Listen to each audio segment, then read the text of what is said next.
जब मैं उस चर्च के खंडहर के सामने खड़ा था तो रात एक दमनकारी सन्नाटे से घिरी हुई थी। इसका एक भव्य मुखौटा अब ढह गया था।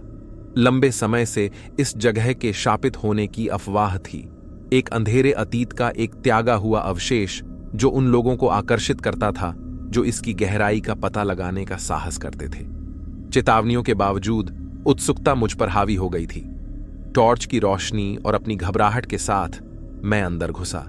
बाहरी भाग की ही तरह आंतरिक भाग भी उतना ही खंडित था, जिसमें फीके पंख और टूटी हुई रंगीन कांच के जंगले थे जो फर्श पर भयानक खंडित पैटर्न बनाती थीं। जैसे ही मैं चर्च के तहखाने में उतरा, मेरे कदमों की आवाज खाली जगह से गूंज उठी। हवा ठंडी हो गई और मेरे सीने पर पूर्वाभास की भावना हावी हो गई।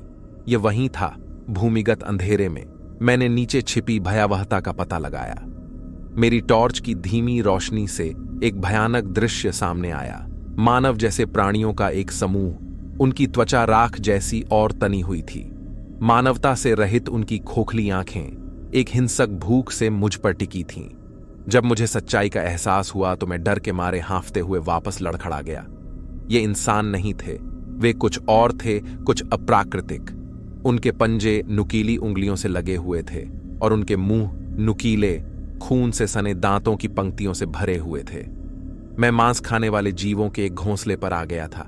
मेरे अंदर घबराहट फैल गई और मैं तुरंत ही भागने के लिए मुड़ा, लेकिन तब तक बहुत देर हो चुकी थी।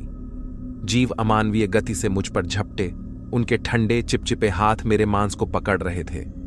मैं अपनी पूरी ताकत से मुकाबला कर सका। जब मैं मुक्त होने के लिए संघर्ष कर रहा था तो मेरा दिल मेरे सीने में जोर जोर से धड़क रहा था।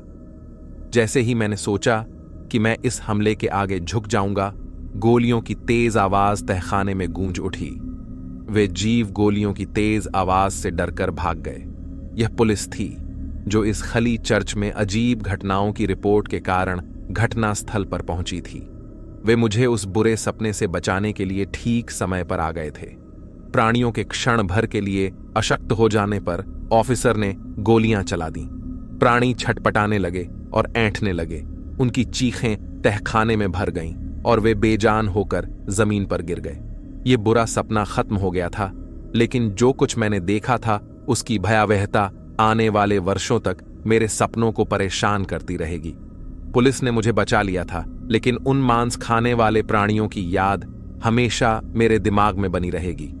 जैसे ही अधिकारियों ने तहखाने को सुरक्षित किया और अतिरिक्त सुरक्षा बलों को बुलाया, मैं लड़खड़ाते हुए सीढ़ियों पर वापस चढ़ गया।